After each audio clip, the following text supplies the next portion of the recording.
Buenas noches para todos. Estamos acá porque vamos a presentar el libro de un amigo, el doctor Marcelo Mora.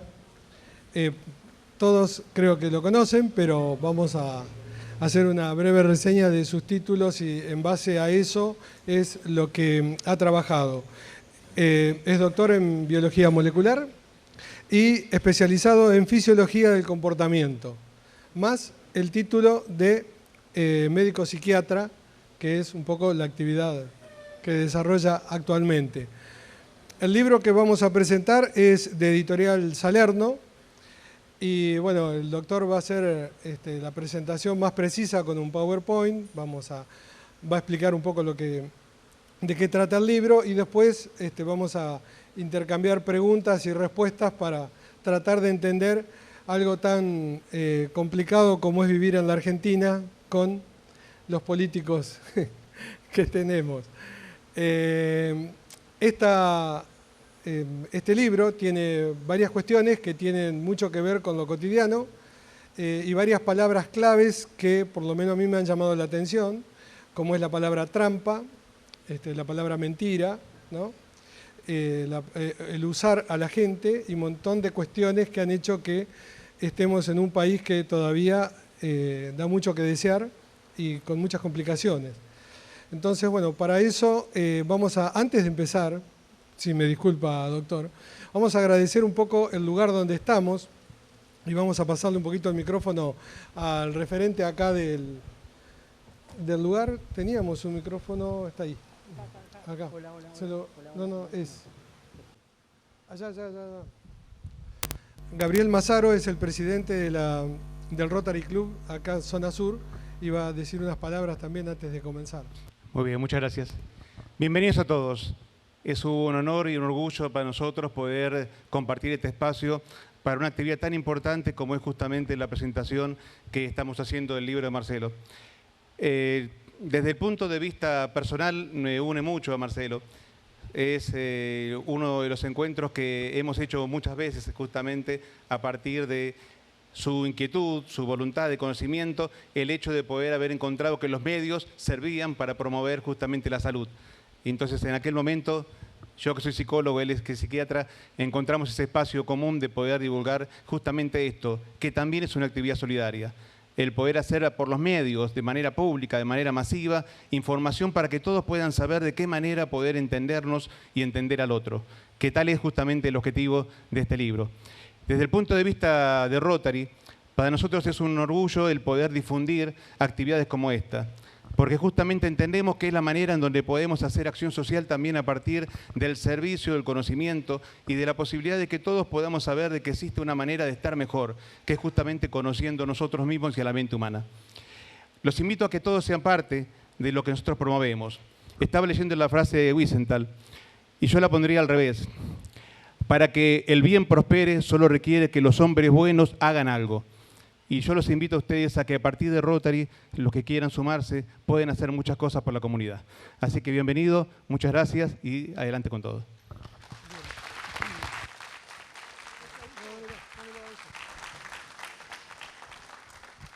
Por otra parte, ya que estamos, vamos a pasar el chivo. Estamos saliendo vía streaming, en vivo, en Canal 6 Moreno. Por eso van a ver todo un despliegue de cámaras. Es la primera vez que lo hacemos. Estamos un poco nerviosos, pero explotando una nueva beta para Moreno, que es trabajar con 3 cámaras en vivo en Internet. Es decir, que puede estar viendo tu hijo en Australia, donde sea.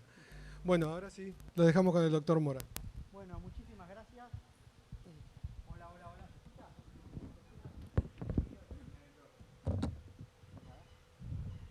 No. Sí, Hola.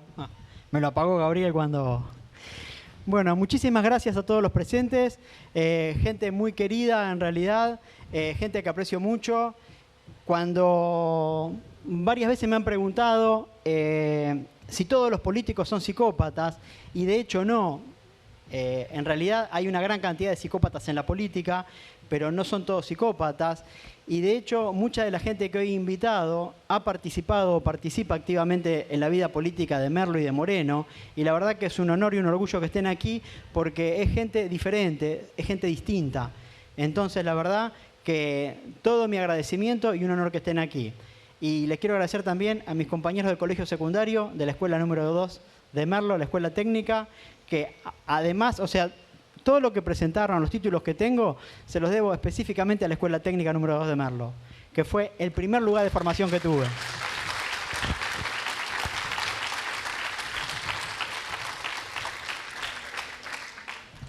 Bien, vamos a analizar un poquitito la cabeza del psicópata, ¿no es cierto?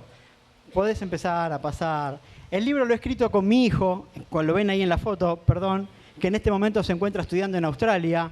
Y bueno, él escribió la parte relacionada al derecho y la parte, digamos, de la psicopatía dentro del ámbito de la justicia, ¿no es cierto? Los jueces, los fiscales, porque si hablamos de que los políticos, muchos políticos son psicópatas, nos estamos olvidando de que en realidad muchas de las personas que están en la justicia son tanto o más psicópatas que muchos de los políticos que conocemos. Bien, uno en general tiene una fantasía, o la palabra psicópata en general uno piensa que es algo malo, algo perverso. ¿Por qué? Porque en realidad nos han enseñado a través de las películas de Hollywood que el psicópata es una persona perversa, que daña, que mata. En realidad vamos a ver que solamente el 1%, o sea, 1 de cada 100 psicópatas es alguien que está en la cárcel, es alguien que daña, que maltrata, que goza o que siente placer con el dolor ajeno. Vamos a ver que el psicópata fue definido por el doctor Robert Hart, que fue el primero que los empezó a estudiar, un psiquiatra americano que trabajaba para el FBI, y lo definió como un depredador en su propia especie. En realidad el psicópata es una persona que nunca vamos a darnos cuenta que es un psicópata hasta que lo tenemos al lado y nos está dañando. ¿Por qué? Porque es una persona que puede camuflarse, que tiene encanto superficial, que llega a los demás, que nunca vamos a descubrir sus intenciones, y él en realidad va a conocer eficazmente nuestras necesidades. El problema es que el psicópata lo que busca permanentemente es satisfacer sus propias necesidades, sin importar lo que los demás necesiten. Bien, vamos a ver que estos individuos siempre van a caminar al margen de la ley, siempre en el borde, ¿está? Lo que la mayoría de las veces va a hacer es violan la norma sin que sean detectados porque son personas muy inteligentes. Y esa es la diferencia con el sociópata. Al sociópata sí lo vamos a encontrar en la cárcel, porque el sociópata viola la norma, el sociópata viola la ley, igual que el psicópata. Pero como el psicópata tiene mucha inteligencia, siempre va a violar la norma en momentos y en situaciones en los que la norma no va a verse totalmente superada. Entonces nunca van a ir a la cárcel. La realidad es que, como nosotros vivimos en un país donde no existe la justicia, esto no quiere decir que en Argentina, únicamente en Argentina, los políticos son psicópatas. En todo el mundo pasa esto. Lo que ocurre es que como en la Argentina no hay justicia, los psicópatas se cuidan menos, no le teman a la ley, y cada gobierno que pasa va redoblando, o sea, los funcionarios y los psicópatas van redoblando la apuesta de los delitos que cometen. Porque como no pasa nada con el anterior, voy a poder redoblar la apuesta con el que viene. Entonces esto se transforma en lo que hoy, en lo que hoy estamos metidos, ¿no es cierto? Siguiente. Vamos a ver que la diferencia entre el psicópata criminal y el psicópata adaptado son las necesidades. O sea, ¿qué es lo que le causa placer? El psicópata criminal le causa placer ¿qué? Violar, descuartizar, matar, ver sufrir a la víctima. En cambio, el psicópata adaptado lo que va a tener, pasame a la siguiente, son diferentes necesidades.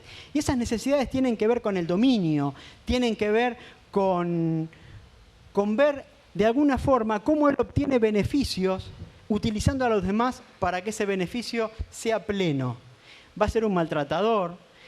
En realidad, al principio va a ser encantador, después va a empezar a maltratar, después va a empezar a dominar, a ejercer su dominio, a ejercer su poder.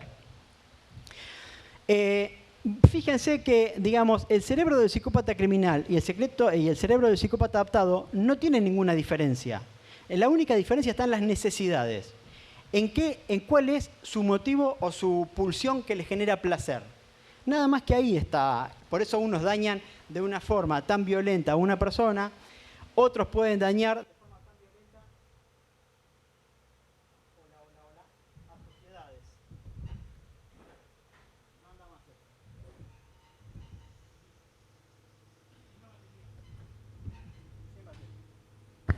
Sí. Y otros lo que van a hacer es dañar de forma muy violenta a sociedades y a poblaciones. Teofrasto, ya en la antigua Grecia, los había definido como los hombres sin escrúpulos.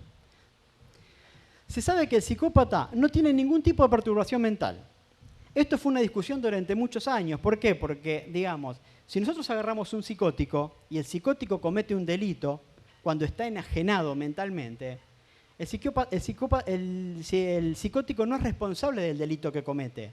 ¿Por qué? Porque no puede medir, no sabe lo que está haciendo, no tiene noción de la criminalidad de sus actos. En cambio, el psicópata lo único que tiene es incapacidad moral, le falta conciencia moral, pero interpreta bien la norma, sabe bien que está haciendo daño, conoce lo que está haciendo, sabe que está mintiendo, digamos. Por eso es responsable penalmente de los delitos que comete, a diferencia de una persona que está enajenada mentalmente o demenciada. Bien, ¿qué es la conciencia moral? La conciencia moral es esa capacidad de juzgar no solo nuestras acciones, sino la de los demás como buenas o malas. Y el psicópata las puede juzgar, pero en realidad no le importa, no le generan una sensación de malestar como vamos a ver más adelante. Vamos a ver que el ser humano no siempre elige libremente entre el bien y el mal. Esto es una lucha que se da muchas veces entre el altruismo y el egoísmo. Entonces, muchas veces ante situaciones límites o no tan límites, las personas elegimos nuestro propio beneficio en contra del beneficio común de los demás. Para que esto no sea así, digamos, la sociedad tiene que tener algún tipo de resguardo. Y esto no quiere decir que la persona que busque su propio beneficio sea un psicópata. Porque en realidad, o sea, es sano tener un determinado nivel de egoísmo. Porque si no, no vamos a llegar a ningún lado. Ahora, muchas veces, cuando el egoísmo, muchas veces puede hacer que el egoísmo propio beneficie de alguna forma a la comunidad. Y en esos casos, el egoísmo va a ser bueno, va a ser respetable. Ahora, la voluntad no solo va a depender de la conciencia y de cómo uno juzgue lo bueno o lo malo, sino también de saber que hay un árbitro, que hay una amenaza, que si yo no cumplo con la norma voy a ser castigado.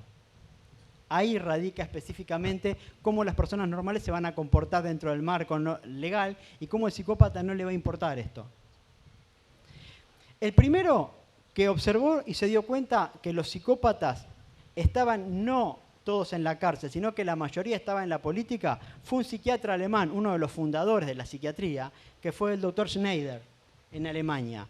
Él, estudiando a los psicópatas en la cárcel, empezó a descubrir que cuando él los analizaba y se reunía con gente del ámbito político, del ámbito empresarial y del ámbito judicial, descubrió que la mayoría de los psicópatas estaban ocupando esos cargos, estaban detentando esos puestos.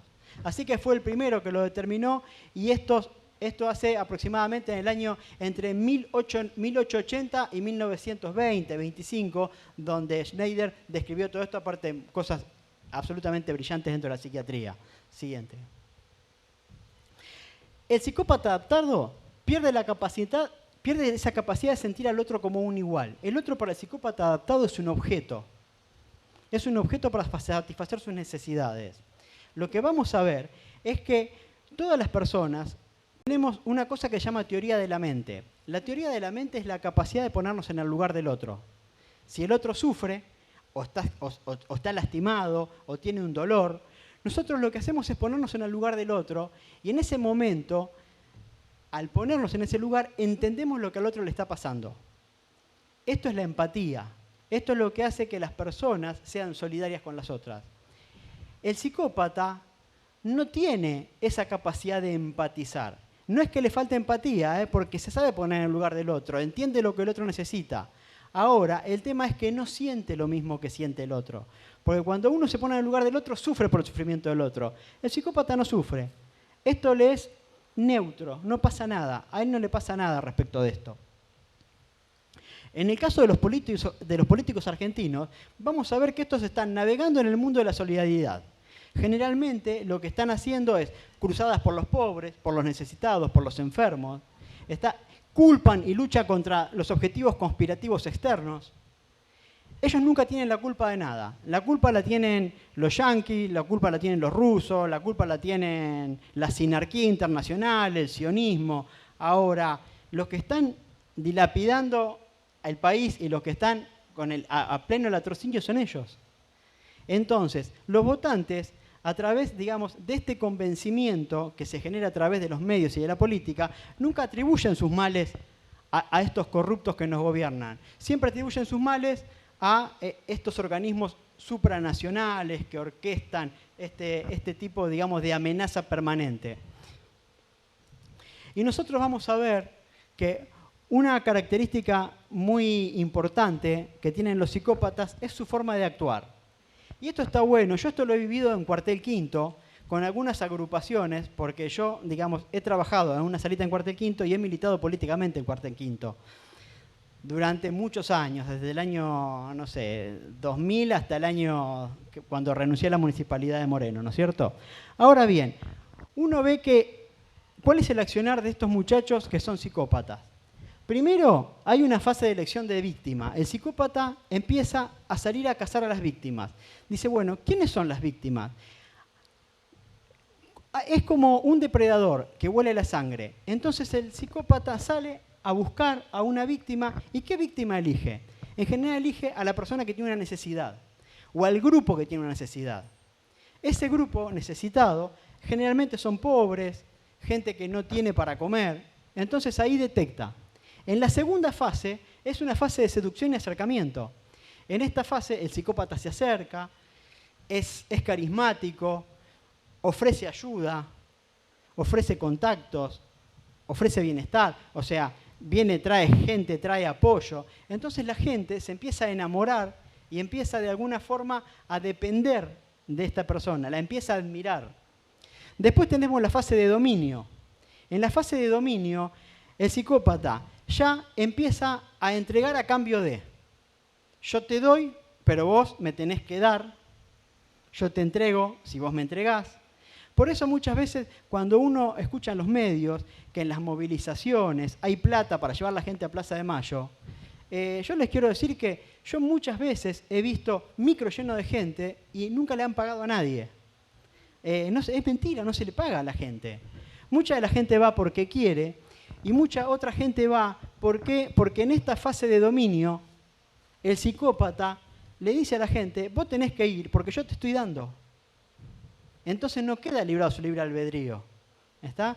Cuando mucha gente sí va porque quiere, pero hay un grupo importante de gente que no va porque quiere, sino porque va para pagar el favor que se le está haciendo. Entonces, esa es la fase de dominio. Después hay una fase de hostilidad y despegue. ¿En qué consiste la fase de hostilidad y despegue? En lo siguiente. Imagínense, yo tengo un puntero político en Cuartel Quinto, que está con un montón de gente que tiene reclamos permanentes. Esos reclamos permanentes fastidian al psicópata, porque el psicópata se ve fastidiado por esto. Van a ver que muchas veces los punteros políticos que están en determinada zona están siempre en esa zona, siempre están con la gente, nunca flaquean, siempre, permanentemente están al lado de la gente. Pero estos otros lo que hacen es, una vez que se acomodaron, que tuvieron un puesto, que ganaron una elección, se despegan. ¿Y cómo se despegan? Se despegan en una fase de hostilidad. O sea, empiezan a ser agresivos, empiezan a donar nada, empiezan a exigir de más. Esa es la fase de hostilidad y despegue. Y después hay una fase de ruptura, que es donde las personas o el grupo social involucrado es la que rompe con el dirigente. Y muchas veces, ¿saben por qué rompe? Porque hay otro que le dice, mira, fulano no puede contener, anda vos que sos de la zona y anda a contener vos. Esa gente zafa si el que va a contener es un tipo de la zona y que realmente le interesa a la gente, y pierde nuevamente cuando el que va otra vez es otro psicópata. Y empieza nuevamente esta fase de elección, seducción, acercamiento. ¿Está? Estas mismas fases son las que vamos a encontrar por ahí También en las mujeres que son víctimas de maridos golpeadores, abusadores y psicópatas, donde hay una fase de acercamiento, de seducción, de ruptura, y la fase se vuelve a repetir nuevamente. Bien, ahora vamos a hablar de la Santísima Trinidad, que son las 3 características fundamentales que tiene que tener un psicópata. Estas son el narcisismo, el maquiavelismo y la psicopatía. Fíjense que el narcisismo es el amor hacia uno mismo. El narcisista genera una personalidad autocomplaciente y arrogante, se sobrevaloran a sí mismos. Uno los puede ver por la televisión, ¿no es cierto? ¿Está? Si no soy yo, no puede ser nadie. Lo puede ver con algunos intendentes del conurbano. Si no soy yo, no es nadie. Necesitan atención, admiración. Tratan al otro despectivamente siempre en la intimidad. Muy despectivamente. Ahora, cuando se prenden las cámaras o ingresan a los medios de comunicación, son amenos, paternalistas, amorosos. Son personas, pero sublimes, que uno dice, mirá qué buen tipo. Siguiente. La segunda característica es el maquiavelismo, que viene a través, o sea, este término corresponde a Maquiavelo, que fue un escritor, que escribió El Príncipe, y bueno, y corresponde a una personalidad de tipo agresiva y brutal, está sedienta de poder y dinero, es egoísta, es planificador, un planificador nato, tiene propensión al engaño planificado, maneja hábilmente la corrupción en las redes del poder. Son tipos muy inteligentes en general. Uno para ser maquiavélico tiene que ser inteligente. Si no, no puede ser maquiavélico, no tiene capacidad. Porque todo lo que planifica siempre le sale mal. Y después la psicopatía, que corresponde a una personalidad insidiosa, marginal y ávida de poder, donde el daño al otro genera placer. Tienden a la traición permanente de los límites, actúan de manera más impulsiva en general, utilizan el acoso para conseguir lo que necesita cuando no pueden hacerlo de otra forma. La codicia y la hipocresía van a caracterizar su personalidad permanentemente. Estas personas muchas veces son las que se mudan de partido político, de uno al otro, se mudan de distrito, ¿está? Porque una vez que la gente los empieza a conocer en su distrito, en su lugar, ya no tienen capacidad para generar daño o mal en esos lugares. Entonces tienen que mudar permanentemente. Siguiente. Una característica compartida por estos 3 rasgos es la propensión a la mentira. Mienten, o sea, los 3 mienten permanentemente. Fíjense que mienten por diferentes cosas. El narcisista va a mentir para favorecer su autorrepresentación. Siempre se va a estar vendiendo de más. Después, el maquiavélico con el fin de adular a las víctimas. ¿Por qué? Porque necesita adularlas para convencerlas de lo que planificó le salga bien. Y después tenemos al psicópata que va a adular sin motivo alguno, solamente por esa personalidad que tienen, que tienden a ser agradables, conquistadores, porque eso le causa placer. Ahora, el tema es el siguiente. Nosotros tenemos un núcleo en el cerebro que es la amígdala. Y los estudios demuestran que este núcleo cerebral, cuando una persona miente, se activa y genera disconfort. ¿Por qué pasa esto? Porque cuando uno miente, uno lo que tiene que hacer es activar una zona del cerebro que es el lóbulo frontal. ¿Para qué? Para ver lo que voy a decir. Porque tengo que transformar la verdad.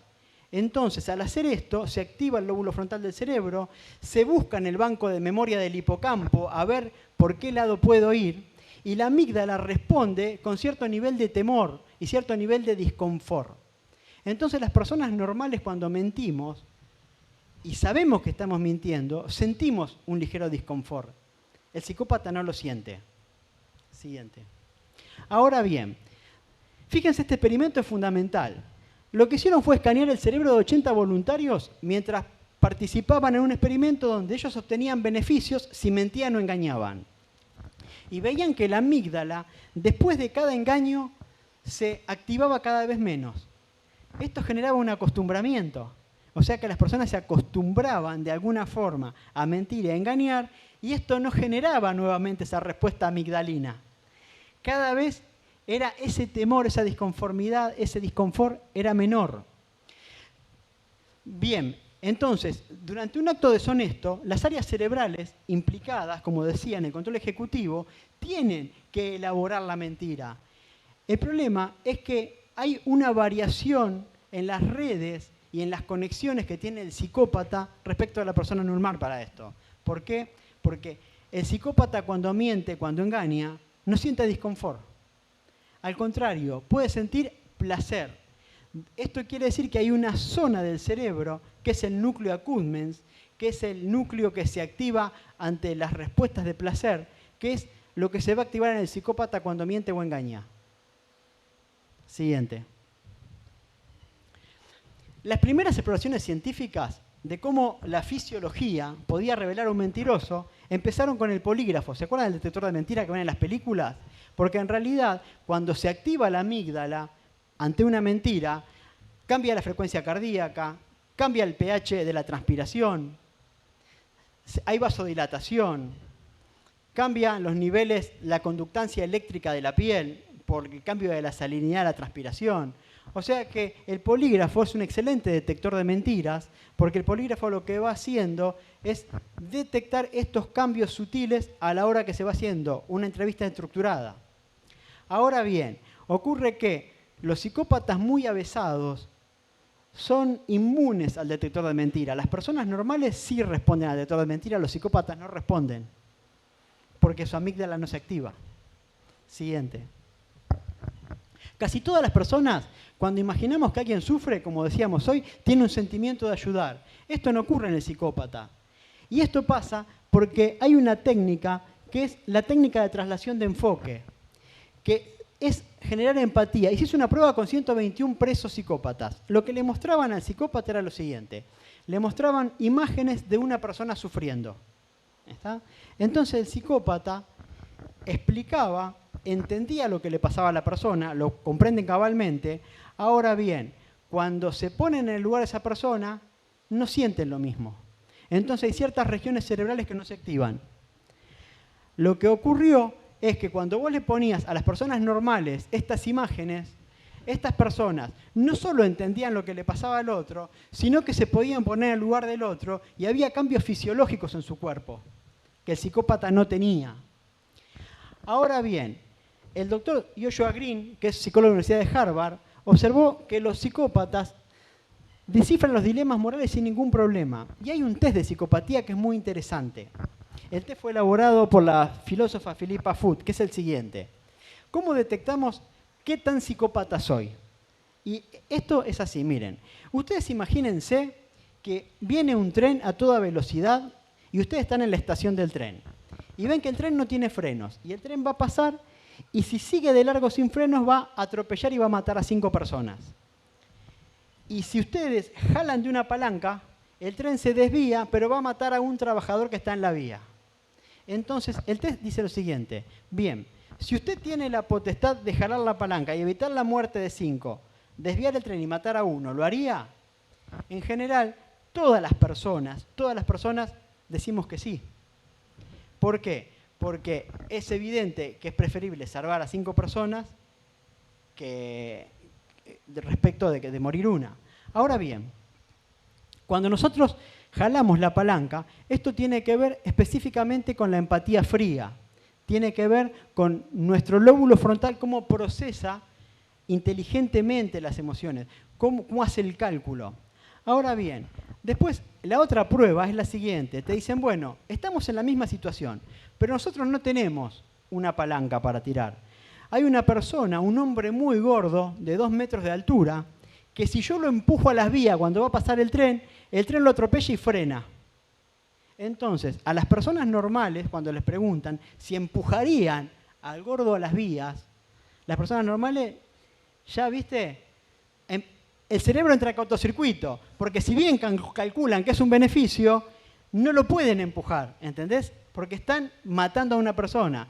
El psicópata no duda, el psicópata le da lo mismo, tirar de la palanca que empujar al gordo a las vías. Este test es fundamental para detectar el grado de psicopatía que tenemos cada uno. Siguiente. Bien, fíjense que el primer caso se trata de un dilema molar impersonal. ¿Jalar o no una palanca?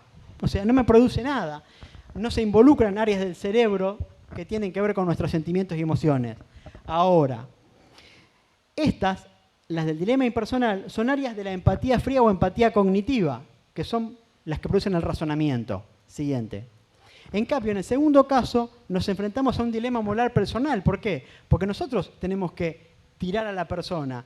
Y cuando la vamos a tirar, en general nos vamos a poner en el lugar de la persona. Vamos a pensar lo que esa persona va a sentir en el momento que la estemos empujando. Y esto es la empatía cálida o empatía afectiva que se sustentan sobre la base de sentimientos y emociones, que son las que el psicópata en general adaptado o el psicópata general no tiene. Siguiente. Entonces, cuando una persona va hacia un comportamiento hostil y violento, se pierde psicológicamente, porque se produce un choque, transfiere parte de su identidad a la otra persona. El tema es el siguiente. Esto consiste en lo siguiente. Cuando nosotros vamos a empujar a esta persona a las vías, lo primero que hacemos es, nos ponemos en el lugar de esa persona. Entonces, pasame a la siguiente que voy a explicar cómo es el mecanismo. En la primera frase, la persona va a emprender la acción, que dice, bueno, lo tengo que empujar, y la piensa la acción. Dice, bueno, lo empujo. En la segunda fase, él se imagina como objetivo de esa acción. Él se imagina estando parado atrás y que haya un tipo atrás que lo esté por empujar. Y se imagina todo el hecho de caer, de ser atropellado por el tren, del sufrimiento que eso le va a producir, inclusive la muerte. La tercera, que es la fase crucial, borra la diferencia entre esa persona y él al ponerse en el lugar del otro. Y en la cuarta fase es la toma de decisión. ¿Lo empujo o no lo empujo? Las personas normales, los que no son psicópatas, no lo van a empujar. El psicópata no lo va a dudar. Porque no tiene la fase de imaginarse el objetivo de la acción y no se va a complementar con la otra persona. No se va a poner en el lugar de él. Siguiente. Bien. La neurobiología de las alteraciones éticas. Estos son los circuitos relacionados con la ansiedad y el miedo, porque como vimos, la amígdala cerebral, que es la que se dispara en ciertos momentos cuando vamos a cometer un acto que está de alguna forma vedado o que es ilegal, son las zonas que se van a activar. En los psicópatas circuitos no se involucran a la hora de ponerse en el lugar del otro. Siguiente. Ahora bien, nosotros tenemos que los psicópatas tienen virtudes y son necesarios. Para la sociedad son muy necesarios. Son necesarios en sociedades donde tiene un sistema de justicia que funciona. Ustedes imagínense, hay un delicado equilibrio entre lo deseable y lo posible. Yo como médico, si alguna vez tengo un accidente y entro a una guardia y tengo médicos en la guardia, especialistas en emergentología, yo preferiría que hubiera un psicópata en ese momento en la guardia. ¿Saben por qué? Porque el psicópata no va a dudar nunca. Nunca duda. Él va a accionar. Él va a hacer todo lo que tenga que hacer independientemente del daño que me produzca. No va a decir, uy, si hago esto para salvarle la vida, por ahí se va a quedar sin la pierna. No le importa. Él te va a salvar la vida. Entonces, siempre, en muchos lugares se necesita un psicópata que accione. Ustedes pueden ver que hay psicópatas en la política que han sido muy útiles. Si ustedes ven a Vladimir Putin, por ejemplo, nadie duda que Vladimir Putin es un psicópata. Ahora, que beneficia a Rusia no hay ninguna duda. Rusia pasó, después de la caída del muro de Berlín, de ser una nación de tercer mundo a ser una potencia casi a la par de Estados Unidos y Rusia. Entonces, muchas veces las funciones de los psicópatas son importantes al cumplir determinados cargos. El tema es que hay muchos países que tienen un sistema de control tan bueno que hace que esto sea así. De hecho, Robert Black, que es un importante psiquiatra norteamericano, ha determinado que Bill Clinton era un psicópata. Y fíjense que Bill Clinton fue la única persona que durante dos mandatos de gobierno creció la economía de Estados Unidos como ninguna otra en la historia sin ningún periodo de guerra intermedia.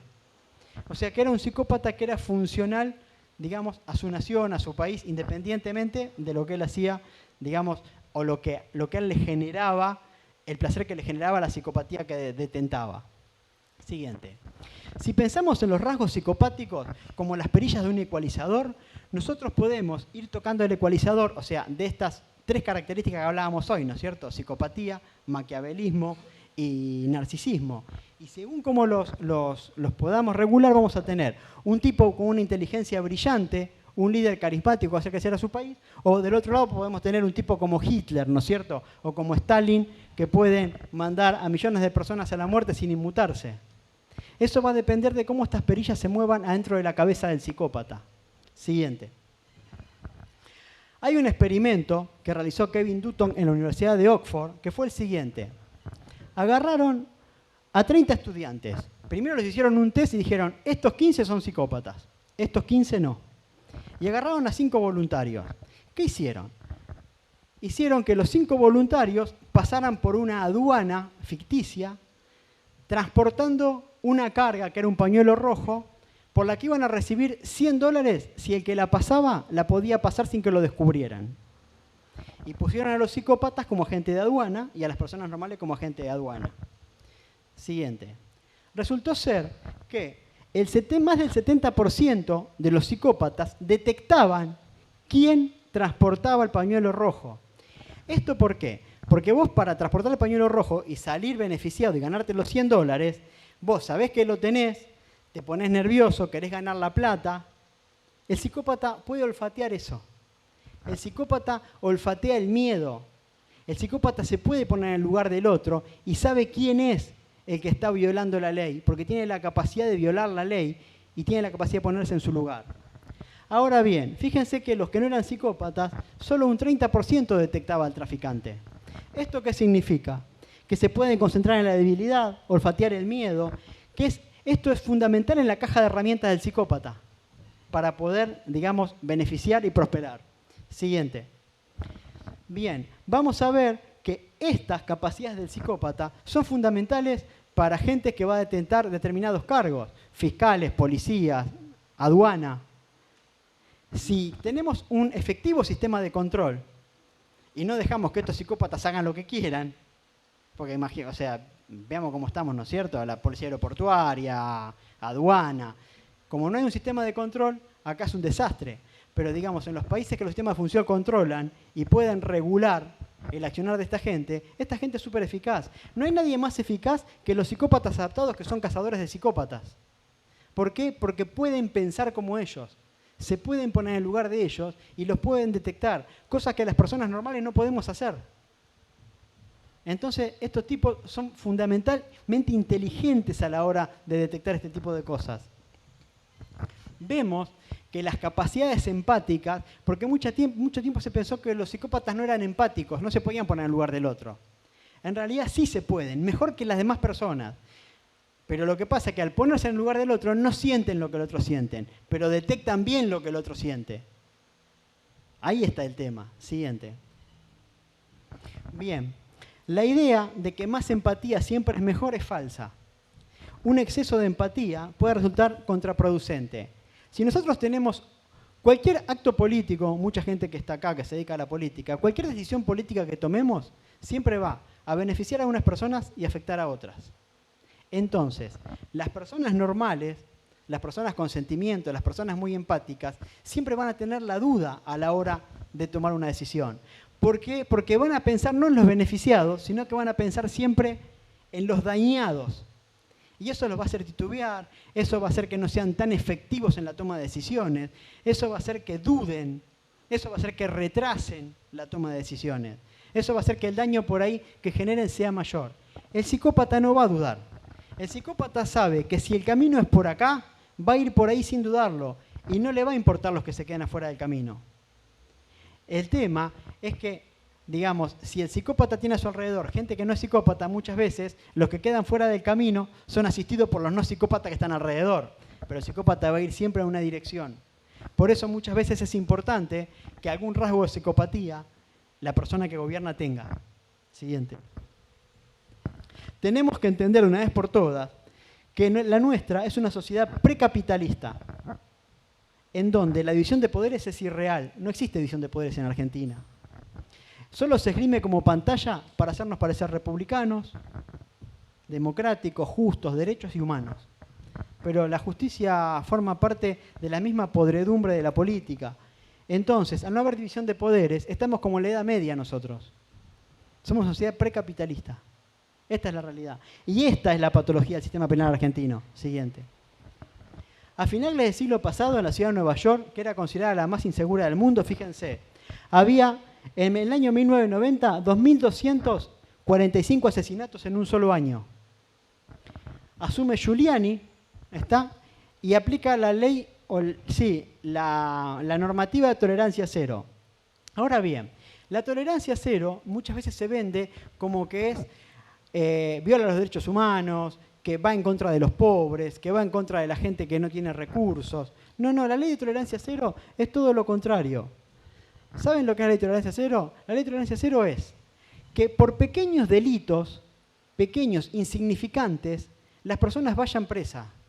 ¿Por qué? Porque como vimos hoy, ¿vieron que la amígdala cada vez que vamos a hacer algo malo se activa? Ningún delincuente sale a la calle a matar a un turista británico con una pistola. Siempre empiezan robándole una cartera a una mujer, rompiendo el vidrio de un auto. Así es como van empezando. Entonces su amígdala se activa porque no se animan a tanto.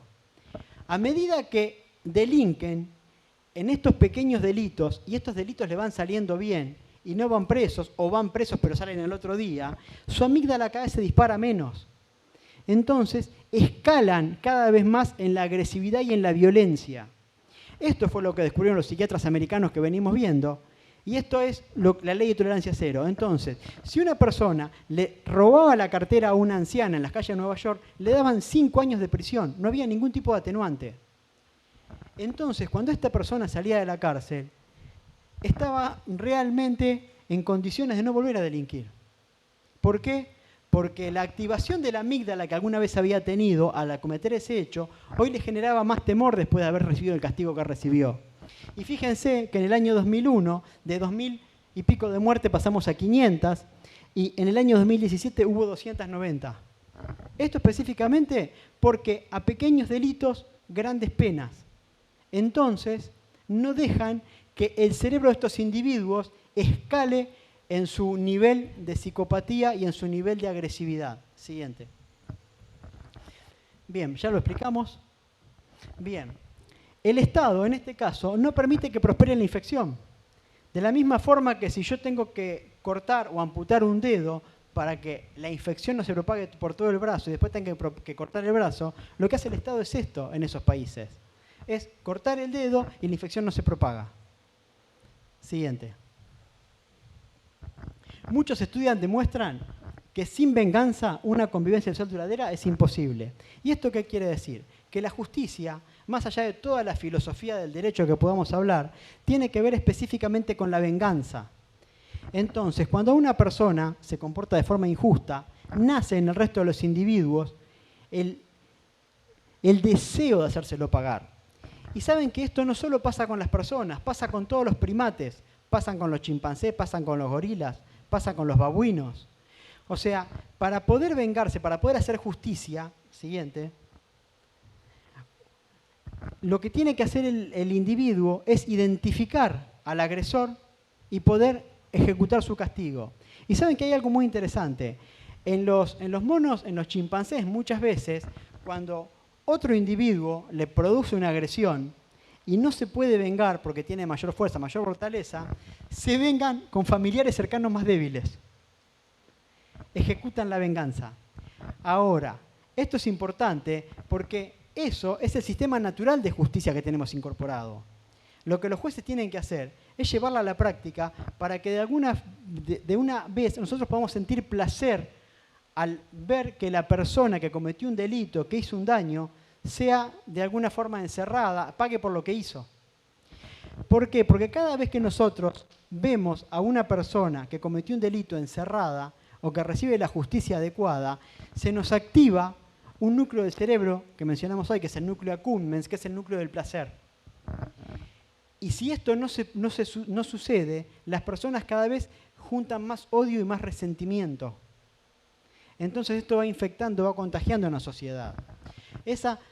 Se acumula sensación de injusticia e impunidad, y esto lleva a los individuos a intentar imitar a quienes no siguen el orden. ¿Por qué? Si ellos no van presos, ¿yo por qué voy a pagar los impuestos? Sí.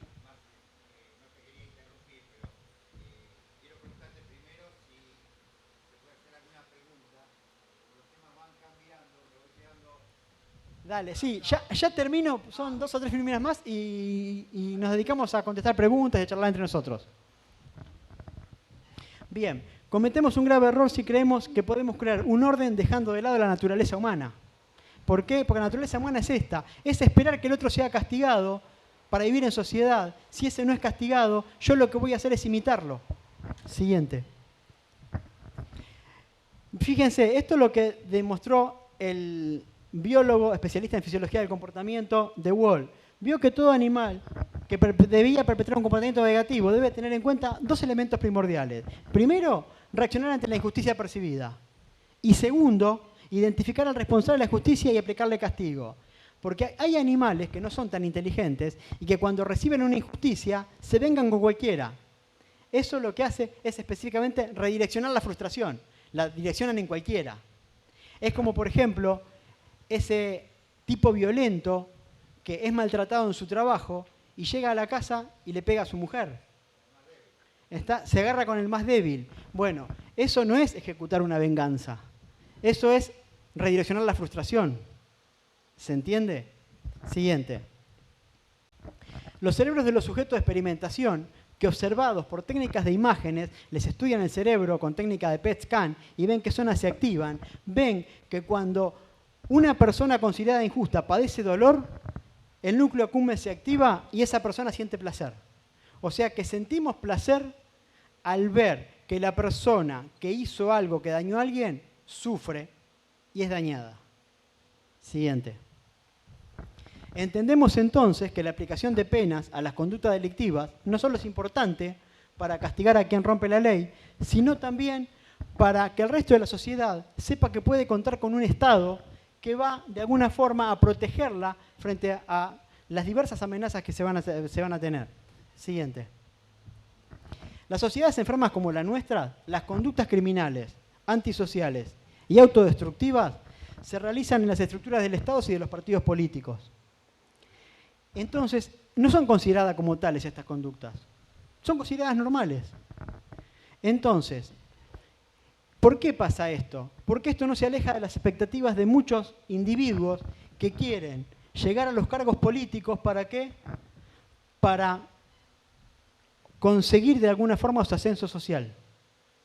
Entonces, ven que la única forma es imitar a debido. ¿Está? No tienen otra forma. Dicen, bueno, si ellos se enriquecieron, ¿está? No hay otra posibilidad. Siguiente. Los jueces en Argentina pertenecen al colectivo de degradación institucional y de desviación moral que forma parte de nuestra cultura. Por eso no podemos hablar de una justicia dependiente o independiente. Solo se trata de una justicia tan criminal y psicopática como el poder político que la engendra. No se diferencian entre ellos. Siguiente. Bueno, esperemos que en algún momento tengamos de una vez por todas justicia y todos estos individuos sean puestos en prisión o de alguna forma sea regulada con una justicia sana las capacidades psicopáticas que más nos beneficien como sociedad. Bueno, ese día vamos a poder salir a festejar a las calles con nuestras banderas, ¿no es cierto? Ese día no se va a necesitar más la justicia social, porque el día que haya justicia, la justicia social carece de sentido, porque la justicia es universal. Entonces acá surgió el lema de la justicia social porque nunca hubo justicia en este país, jamás la hubo. Entonces, ciertos sectores de la población tuvieron que organizar en lucha de una justicia social para poder de alguna forma obtener algún beneficio o evitar los palos de otros sectores de la sociedad. Bueno, muchas gracias. Esto un poquito es el resumen de lo que está en el libro. Van a encontrar en el libro muchos ejemplos y estudios hechos en animales y en personas. Acá resumí algunos, pero van a ver muchos que son muy interesantes. Y el libro, al que lo lee, le va a servir ¿para qué? Para rápidamente identificar a los psicópatas. Cuando ustedes lo lean y vean la lista de puntos de Hart, que son 20 puntos, y los puedan leer, van a empezar a mirar a su alrededor y van a decir, este psicópata, este no, este sí, este no. Y es importante porque ese día vamos a poder saber a quién votar y a quién no.